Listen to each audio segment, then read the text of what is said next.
d'or. Et puis il y a des métaux beaucoup plus rares et dans des proportions souvent beaucoup plus infimes. Autant chercher une aiguille dans une botte de foin. Sans métaux rares, il y a plein de technologies de la vie de tous les jours, des technologies numériques que l'on ne pourrait pas utiliser. Énorme! Et ce sont ces métaux rares qui sont dotés de propriétés chimiques, magnétiques, catalytiques, extraordinaires qui aujourd'hui rentrent de plus en plus dans la composition des outils numériques.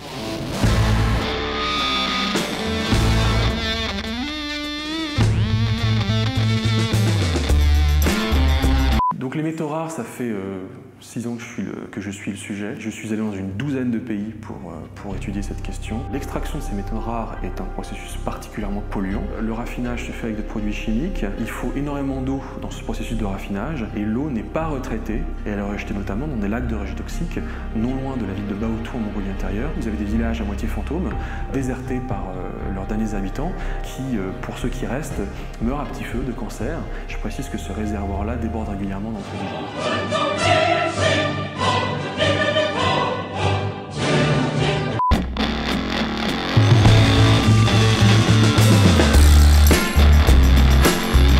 Nous, les pays occidentaux, qui avons pourtant des gisements et des réserves de métaux rares, avons décidé en fait de laisser à la Chine le leadership de la production de ces métaux. Et qu'est-ce que fait un pays lorsqu'il a le monopole d'une ressource stratégique pour les autres pays? Généralement, il les garde pour lui-même et il utilise cet avantage pour peser dans les négociations commerciales et diplomatiques.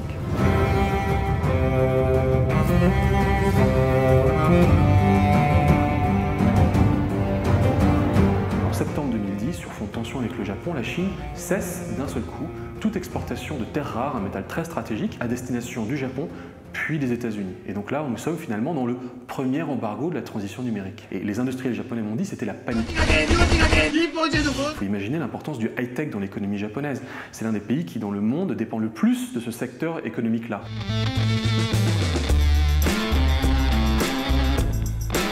Il y a déjà des risques de pénurie qui se profilent.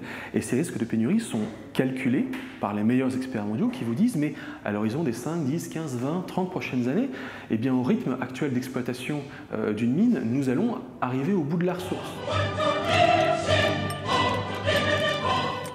La Chine essaye de progresser pour sa propre transition numérique et sa propre transition énergétique. Elle va conserver ses métaux pour avantager ses industriels du numérique aux dépens des autres industriels. Est-ce que ça marchera? Je ne sais pas, je ne suis pas un prophète. En tout cas, je vous dis la façon dont cette politique est pensée aujourd'hui à Pékin. Je ne suis pas sûr qu'on ait bien compris ça ailleurs qu'à Pékin.